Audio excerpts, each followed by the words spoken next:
जय श्री राम, जय बागेश्वर धाम। नमस्कार दोस्तों, एक बार फिर से आप सभी का स्वागत है।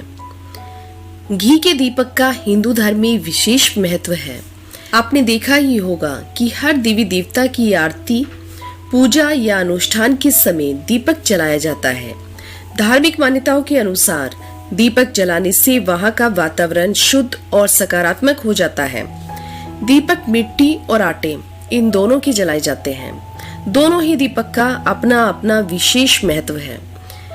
लेकिन क्या आप जानते हैं कि आटे के दीपक को हिंदू धर्म में बेहद ही पवित्र और शुद्ध माना जाता है।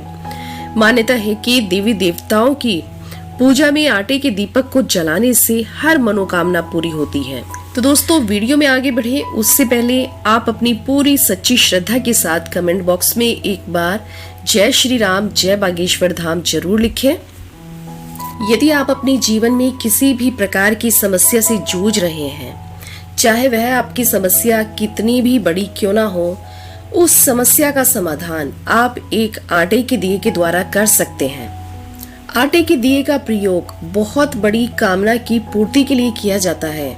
आपने देखा होगा कि मंदिरों में अक्सर आटे के दिए जलाए जाते हैं। आटे के दिए अक्सर मन्नत मांगने पर जलाए जाते हैं। अन्य दीपक की तुलना में आटे के दिए को बेहद ही शुद्ध और पवित्र माना जाता है। और यदि आप किसी भी मंदिर में जाकर आटे का दिया जलाते हैं, चाहे आप वह किसी भी मनोकामना की पूर्ति के लिए जला रहे हैं, आपको माँ अन्नपूर्णा का आशीर्वाद स्वतः ही प्राप्त हो जाएगा। यानी आपकी वह मनोकामना तो पूरी होगी ही होगी, साथ ही साथ आपको माँ अन्नपूर्णा का आशीर्वाद भी मिलेगा। माँ दुर्गा, भगवान हनुमान जी, श्री गणेश जी, भोलेनाथ शंकर, भगवान विष्णु और भगवान विष्णु के अवतार श्री राम और श्री कृष्ण जी के सभी मंदिरों में आटे का दीपक मनोकामना की पूर्ति के लिए जलाया जाता है। माताएं और बहनें कृपया ध्यान दें, क्योंकि वही अपने बच्चों के और अपने भाई बहनों के विवाह को लेकर काफी चिंतित रहती हैं। यदि आप भी किसी इसी प्रकार की परेशानी का सामना कर रहे हैं, यानी विवाह संबंधी यदि कुछ भी परेशानी आपके जीवन में हो रही है, दोस्तों, कर्ज से मुक्ति, शीघ्र विवाह, नौकरी, बीमारी, संतान प्राप्ति, गृह कलेश, खुद का घर, पति पत्नी में विवाद, जमीन जायदाद, कोर्ट कचहरी में विजय, झूठे मुकदमे या घोर आर्थिक संकट के निवारण के लिए आप आटे के दीपक को संकल्प के अनुसार जरूर जलाएं। यानी कि आटे का दिया इतना महत्वपूर्ण और इतना शक्तिशाली है कि यदि आपकी किसी भी प्रकार की समस्या है तो आप यह आटे का दिया जरूर जलाएं। और आप विश्वास कीजिए, आप जैसे ही आटे का दिया मंदिर में जलाएंगे, तुरंत के तुरंत ही आपकी समस्या का समाधान होने लगेगा। अब आप ये जान लीजिए कि आपको आटे का दिया जलाना किस प्रकार है। आटे का दिया जब भी आप जलाना आरंभ करते हैं तो आप उसे या तो घटते क्रम से जलाएं या फिर बढ़ते क्रम से जलाएं। यानी यदि आप बढ़ते क्रम की तरफ जा रहे हैं तो आप पहले दिन 1 दिया जलाएं, दूसरे दिन 2 दिए, तीसरे दिन 3 दिए। इसी तरह से आपको 11वें दिन 11 दिए जलाने हैं।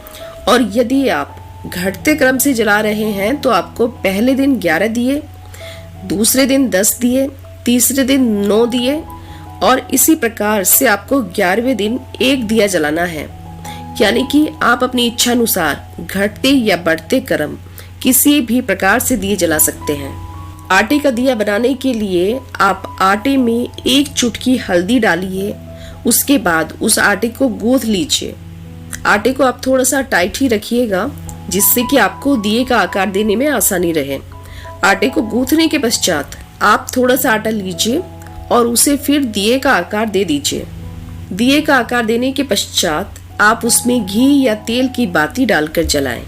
मन्नत पूरी होने के बाद आप एक साथ आटे के सारे संकल्पित दिए मंदिर में जाकर जलाएं। यानी कि आपको 11 के 11 दिए मंदिर में एक साथ जलाने हैं। जब भी आपकी मनोकामना पूरी हो जाती है तब आप मंदिर में जाएं और 11 दिए एक साथ जलाएं। ऊपर जो आपको बताया गया है घटते या बढ़ते क्रम के अनुसार जो दिए जलाने हैं, यह आपको तब करना है जब आप अपनी मनोकामना भगवान के सामने रखते हैं, यानी भगवान से अपनी मनोकामना मांगते हैं। तब आपको घटते या बढ़ते क्रम के दिए आरंभ कर देने हैं। लेकिन जब आपकी मनोकामना पूरी हो जाती है तब आप किसी दिन मंदिर में जाएं और जाकर 11 दिए एक साथ जलाएं। दोस्तों, यहाँ पर मैं आपको एक बहुत ही इम्पोर्टेंट बात बताना चाहूंगी। आप इस बात का बेहद ही ध्यान रखिएगा कि अगर दीपक की संख्या पूरी होने से पहले ही आपकी कामना पूरी हो जाती है तो आप कर्म को खंडित ना करें। यानी कि आप जिस भी कर्म से चल रहे हैं आप उस कर्म को बीच में ना छोड़ें।